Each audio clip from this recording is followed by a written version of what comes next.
To make this simple, we used a Sugar template to create a pre-populated CSV file for you to download. And to make sure you don't need to remember a long, ugly URL, we've made the link available via a bit.ly URL. To download the file, open your favorite browser and type bit.ly/sugarusers in the URL and press enter to load the page. Then, to save the contents, press Ctrl+S on your PC or Command+S on your Mac to open the Save dialog window. Select Desktop as your location so we know where it is and click Save. You can always load the file in Excel to verify it's saved correctly. There should be 5 records. Let's get started by accessing the Users module. There's a trick to this one. You actually have to be an administrator to access user management. So, be sure to log in as a user with administrative privilege. Expand the User menu and click Admin.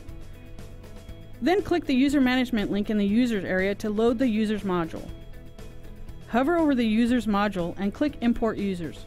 In step 1, we select the data source, and in this example we're using the file we just downloaded, so the A File on My Computer radio button is the correct setting, and we click Next. In step 2, we're going to tell Sugar which file to import. Click the Choose File button, then select the sugarusers.csv file we just downloaded. The Create New Records Only radio button should be selected, then click Next to let Sugar know you're ready to import.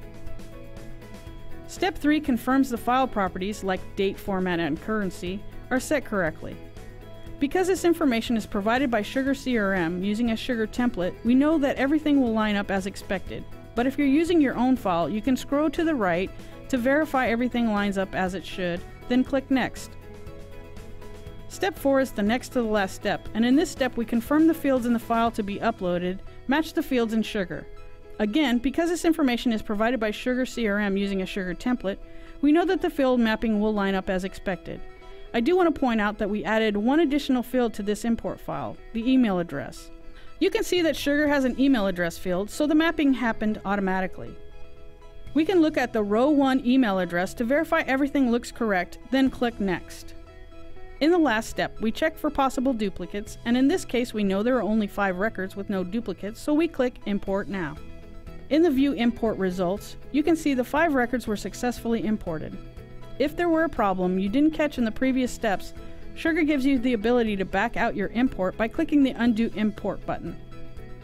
Click Exit to return to the users list. Note that the 5 users that were just added are shown at the top of the list.